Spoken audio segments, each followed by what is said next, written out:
namni kan inni waa'ee miidhagina isaa xiyyeeffatu kan inni of bareechu kan inni miidhaginaaf iddoo guddaa kennu gaafa dargaggummaatti jirudha. Akkuma kana namni gaafa hafuuratti dulloomaa ta'u of hin ilaalu. Waldaa keessa tajaajila isaanii, jireenya isaanii, akkaataa deddeebii isaanii kan of hin ilaalle ani guutuudha. Ani sirriidha warreedhaan warra hafuuratti dulloomanidha. Waggaa 30, waggaa 20, waggaa 50 taa'uu miti kana yeroo baay'ee nan dubbadha. Abdiit hammata of gooteedha. Namoonni baay'ee waldaa keessatti dullooman maanguddoomuuf dulloomuun garaagara.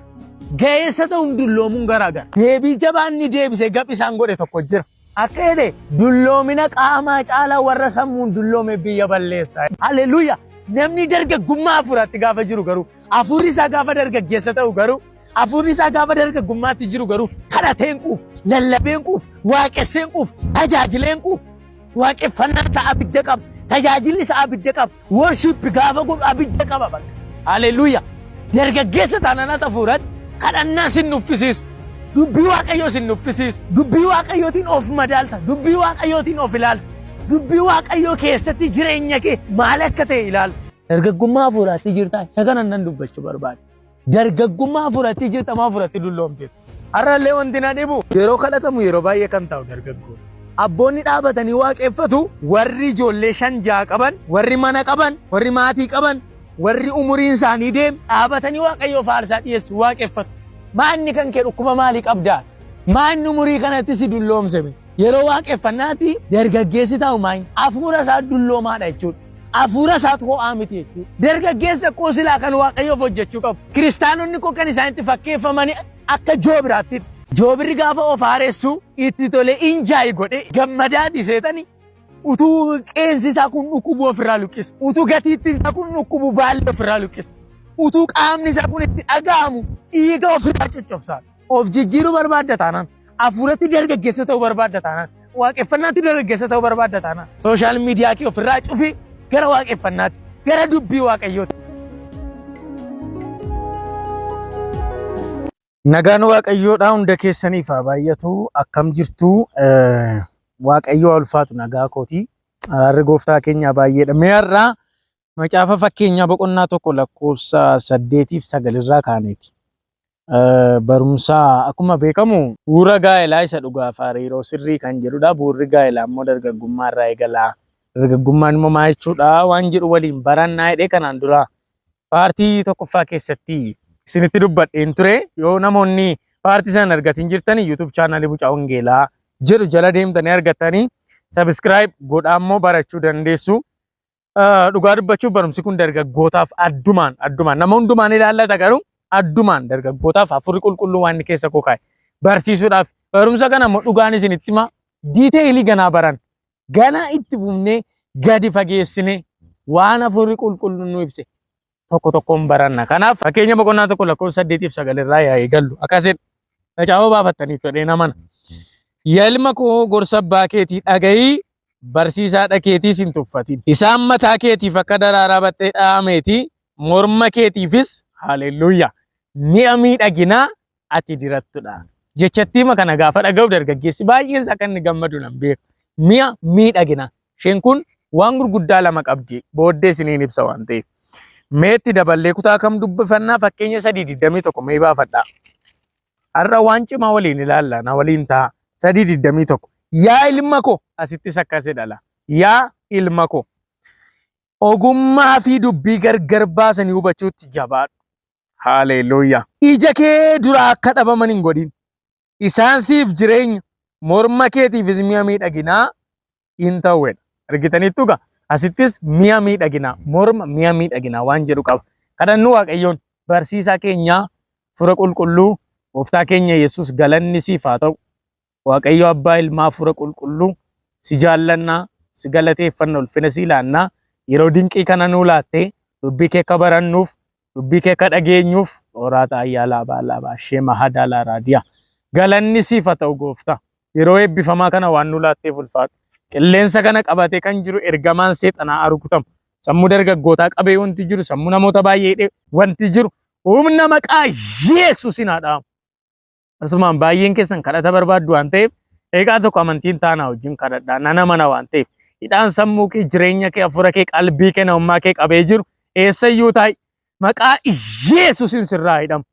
Social miidiyaan kan sitti hidhate, jaalalaan fakkaatee kan sitti dhiyaate, hiriyyummaa fakkaatee kan sitti hidhate, amma sammuu kee gada dhiisu, amma lubbuu kee gada dhiisu, amma hafuura kee gada dhiisu, amma jireenyi kee bilisaa ba'u. Akka ati dubbii Waaqayyoo kana hin jaallanne suuraa daadaadhaa baay'ee baasa. Dubbii Waaqayyoo akka ati hin barbaanne kan godhe jireenya kee qabee hidhee kan jiru maqaa Yesuusin si haa gadhiisu. Hafuura qulqulluu kottu argama kee pireesensii kee keessa taanee barannaa isa fiil godhaa inni nutti dhaga'ama. Haleluuyaa. Isaan guutama isaan machaa baranna hafuurri kee nu keessatti hojii haa hojjetu. Miira yaada foonii miti hafuura keessa dhugaadhaan geggeeffamee barachuu barsiisuu barbaada. Anis barachaan barsiisa. Waan haaraa, waan dhokataa, waan nuyi bira ga'uu hin dandeenye olaadiyaa. Waan haaraa nu barsiiseti. Dargaggoota kana hafuura keen to'adhu. Maqaa Yesuusiin ameen. Waaqayyo sinaa eebbisu. Qabxii har'aa keessatti kan waliin ilaallu ergaa baay'ee ijoodha. Akkuma jalqabee ture bu'uura gaa'elaa isa dhugaa fi hariiroo sirrii kan jedhudha. Waa'ee gaa'elaa barsiisuu akka hin taane sirriitti meera.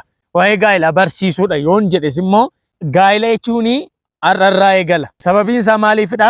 Gaa'elli inni dhugaanii dargaggummaa keessatti hariiroo keessatti ijaaramaa kan jedhudha. Egaa gaa'elli dargaggummaarraa eegala jenna yoo ta'e dargaggummaan immoo maalidha isa jedhu baranna. Hiikumti dargaggummaan sirriin maal jechuudha? Dargaggeessa jechuun eenyudha? Yeroo dargaggummaa yeroo akkamiiti? Ishee jettu main point waliin baranna. Qabxii tokkoffaan har'aa waliin barannu dargaggummaa jechuun yeroo miidhaginaati. Dargaggummaa jechuun yeroo miidhaginaati yookiin yeroo bareedinaati. Isa kana waliin barannu. Waan nama dhibu dubbii ijoo Salamoon ogeessichi dubbaturraa kaaseen isinii ibsa. Kutaa amma dubbise kana keessatti gaafan dubbisu waa tokko na dhibaa ture. Akkamitti Salamoon ogeessichi ogummaaf dubbii gargar baasanii hubachuu jiraata mormaa dargaggeessatti jiru bakka buusaa. Akkamitti wal fakkeessaa? Jiraati miidhaginaaf beekumsi ogummaan akkamitti Salamoon biratti baalaansi ta'e? Salamoon ogeessa waan nama dhibu dubbii Waaqayyo Salamooniin jedhe keessaa asuma wanti na dhibu yeroo baay'ee nu hin kadhanna akka Solomoon akka taanu jenne. Waaqayyo Salamooniin si dura namni akka keetii ogeessa akka keetiin turre si booddee siin ka'u jedheen.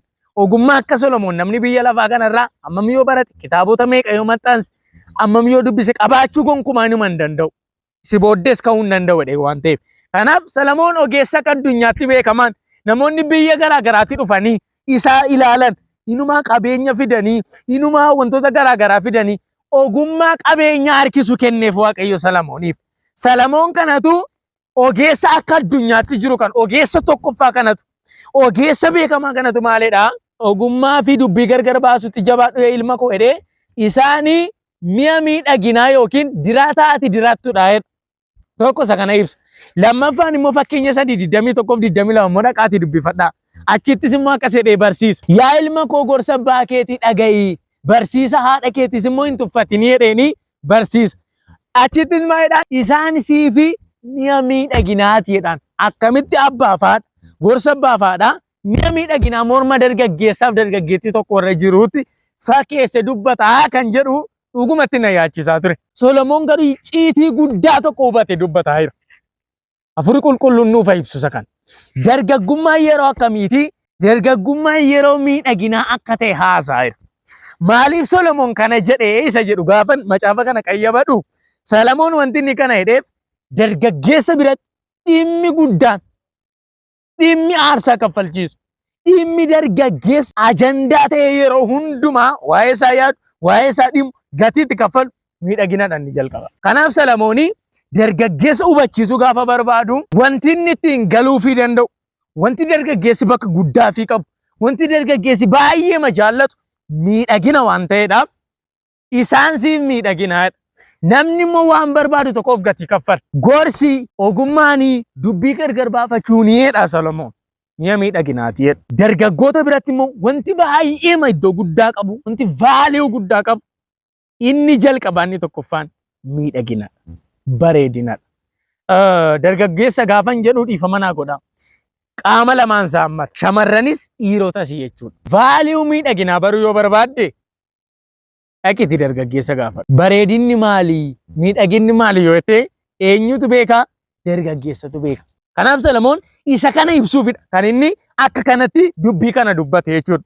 Obboloota koo dargaggummaa yeroo akkamiiti inni jedhu inni jalqabaa gaa dargaggummaa yeroo miidhaginaati. Dhiyeenya kana Chaayinaa keessatti wanti mudate tokko baay'ee nama kufalchiisa. Biyya Chaayinaa keessatti shamarran dargaggoonni suuqii daa'imaa yookiin suuqii uffataa kan ijoolleetti wal ga'anii lafti dhaabatan amma dhibutti ga'ee fuula sooshaal miidiyaalee adda addaa irra deemaa ture.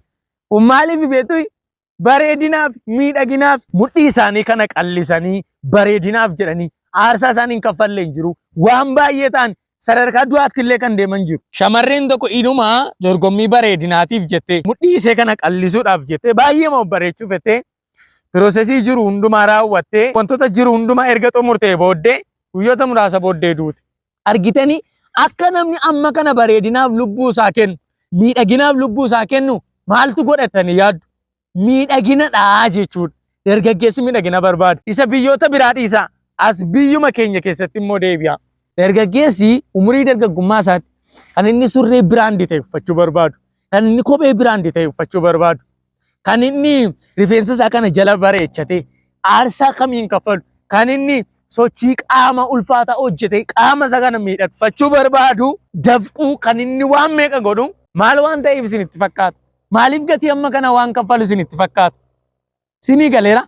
Yerichatu yeroo dargaggummaati. Dargaggummaan immoo yeroo miidhaginaa waan ta'eef. Kana barachuun maaliif barbaachisee kan jedhu utuu waa'ee hariirootti hin seeniin eenyummaa keenya baruu qabna. Dargaggummaa keenya baruu qabna. Maal akka taane beekuutu nurra jira. Isa kanaafidha kanan cimsee dubbataa jiru.